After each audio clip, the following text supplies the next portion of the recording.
কুম্ভ মেলা শুরু হয়ে গেছে। কোটি কোটি মানুষ এই কুম্ভ মেলায় যাচ্ছেন, পুণ্য স্নান করছেন, ফিরে আসছেন।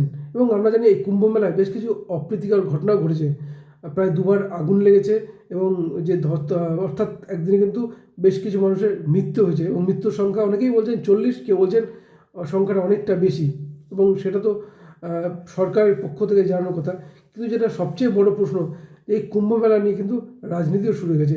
বিরোধী পক্ষ একদিকে যেমন এই কুম্ভ মেলা নিয়ে রাজনীতি করার জন্য যোগী আদিত্যনাথকে বিচ্ছেন, কেউ ভারতবর্ষের প্রধানমন্ত্রী নরেন্দ্র মোদীকেও বিচ্ছেন।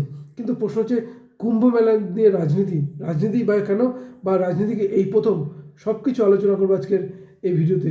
নমস্কার, আমি সত্যজিৎ পাল। এই কুম্ভ মেলা নিয়ে উত্তরপ্রদেশ সরকারের প্রস্তুতি কিন্তু ছিল চোখে পড়ার মতো। আমরা জানি যোগী আদিত্যনাথ বেশ কিছু দিন গেছেন সেখানে প্রস্তুতি পর্বে, এবং উত্তরপ্রদেশ সরকার পুলিশের সমস্ত শক্তি কিন্তু প্রয়োগ করেছে এই মহাকুম্ভ স্নানে। পাশাপাশি আমরা জানি সিআরপিএফ জওয়ানও কিন্তু মোতায়েন করেছে বিভিন্ন জায়গায়। এবং এক কথায় বলা চলে, সাধারণ মানুষ যাতে অসুবিধা না পড়ে তার মানে সমস্ত রকম ব্যবস্থাপনাই কিন্তু রেখেছেন। এবং তাছাড়া ভিআইপি, ভিভিআইপি তাদের জন্য আলাদা ব্যবস্থা তো রয়েছে। কিন্তু যেটা প্রশ্ন, যে বিরোধী পক্ষ যেটা তুলে ধরছে সেটা হচ্ছে যোগী আদিত্যনাথ সরকারের বিরুদ্ধে রাজনীতি করে, যে মহাকুম্ভ যেটা ধর্মীয় স্নান, যেটা পুণ্যস্থান, তা নিয়ে নাকি রাজনীতি করছেন উত্তরপ্রদেশের মুখ্যমন্ত্রী যোগী আদিত্যনাথ। এবং যদি বলা যায় রাজনীতি করছেন, অস্বীকার করার কোনো জায়গা নেই। কারণ এই কুম্ভমেলার নিয়ে প্রচার একটা ধর্মীয় প্রোগ্রাম, কিন্তু সেটাকে উত্তরপ্রদেশ সরকার যেভাবে ব্র্যান্ড হিসেবে ব্যবহার করেছে, যেভাবে বিভিন্ন ফেস্টুন ব্যানার দিয়ে বিভিন্ন মিডিয়া, সোশ্যাল মিডিয়ার মাধ্যমে সারা বিশ্বে প্রচার করা হয়েছে, অস্বীকার করার কোনো জায়গা নেই।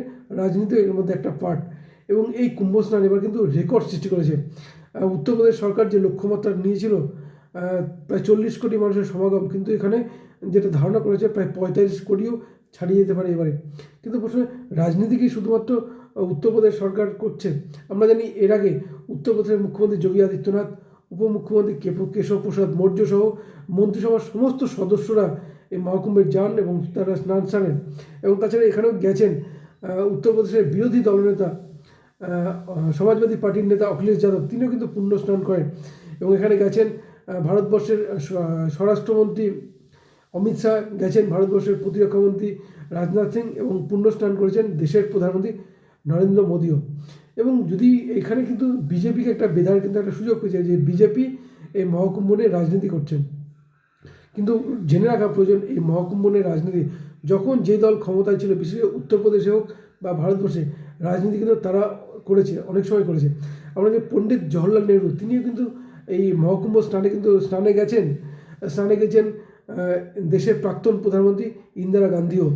এবং আমরা যে 2001 সালে কুম্ভ স্নানের কথা যদি বলি, সেই সময় দেশের ক্ষমতায় কিন্তু এই এনডিএ সরকারই ছিল এবং দেশের প্রধানমন্ত্রী ছিলেন অটল বিহারী বাজপেয়ী।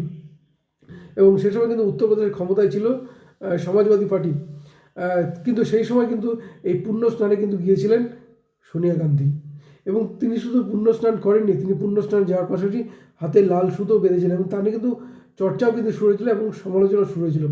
অনেকেই বলেন যে তিনি তাদের বিরুদ্ধে যে সংখ্যালঘু তোষণের যে অভিযোগটা রয়েছে, সেখান থেকে কোথাও যেন বেরিয়ে আসার চেষ্টা করছেন সোনিয়া গান্ধী, আর যার জন্য তিনি পুণ্য স্নানে গেছেন এবং হাতে লাল সুতো বেঁধেছে। এবং ছাড়া অনেকেই বলেন যে তার বিরুদ্ধে যে বিদেশিনী একটা যে অভিযোগ করে বিরোধীরা, যে তিনি বিদেশিনী, এবং তিনি যে ভারতীয় বা ভারতীয় সংস্কৃতিকে ভরসা করেন, সম্মান করেন, তা দেখানোর জন্যই নাকি গিয়েছিলেন এই পুণ্যস্থানে। এবং আমরা জানি সমাজবাদী পার্টির নেতা, যে প্রাক্তন মুখ্যমন্ত্রী উত্তরপ্রদেশের মুলায়ম সিং যাদব, তিনিও কিন্তু পুণ্যস্নান করেছেন। সুতরাং পুণ্যস্নান নিয়ে বা মহাকুম্ভ নিয়ে রাজনীতি কিন্তু ইতিহাস ধরে হয়ে আসছে। এটা শুধু উত্তরপ্রদেশের মুখ্যমন্ত্রী যোগী আদিত্যনাথ নন বা নরেন্দ্র মোদী নন, কিন্তু দীর্ঘদিন ধরে চলে আসছে। প্রথমেই বলে রাখলাম, দেশের প্রথম প্রধানমন্ত্রী পণ্ডিত জওহরলাল নেহরু স্নান সেরেছেন, ইন্দিরা গান্ধী গেছেন, সোনিয়া গান্ধীও গেছেন, যিনি বা যার নেতৃত্বে কংগ্রেসটা চলছে, এবং যারা এই মুহূর্তে এই মহাকুম্ভের স্নান নিয়ে বিজেপিকে দিচ্ছেন। কিন্তু একটা জিনিস স্পষ্ট, যে হিন্দুত্ব নিয়ে রাজনীতি কিন্তু বিজেপির নতুন ইতিহাস নয়। কিন্তু বিজেপির জন্মটাই কিন্তু এই হিন্দুত্বর রাজনীতি নিয়ে। আমরা যে আরএসএস, এইভাবে আরএসএস সংগঠন হিন্দুত্ববাদী সংগঠন, কোনো সংগঠন তারা রাজনীতিতে অংশগ্রহণ করে না। কিন্তু বিজেপি, তারা কিন্তু হিন্দুত্ববাদী নিয়ে রাজনীতিটা করেন এবং দীর্ঘদিন তো করেছে। এবং বিজেপি যে উত্থান, সেটাও কিন্তু রাম মন্দির আন্দোলনকে কেন্দ্র করে।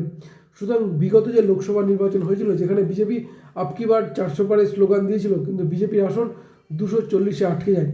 এবং তারপরেই বলা চলে উত্তরপ্রদেশে কিছুটা শক্তি ক্ষয় বলা যেতে পারে, কারণ উঠে আসে সমাজবাদী পার্টি। এবং এইখানে দাঁড়িয়ে ওই মহাকুম্ভকে কিন্তু হাতিয়ার করলেন উত্তরপ্রদেশের মুখ্যমন্ত্রী যোগী আদিত্যনাথ। তার কারণ আমরা যদি দেখি, সামনেই কিন্তু 2027-এ এই উত্তরপ্রদেশে বিধানসভা নির্বাচন রয়েছে।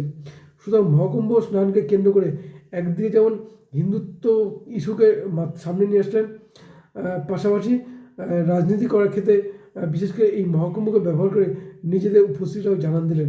তার কারণ আরও যদি বলা হয়, এই মহাকুম্ভ নিয়ে যে যে অপ্রীতিকর ঘটনা ঘটেছে, তা তো নিছক দুর্ঘটনা বলা যেতেই পারে।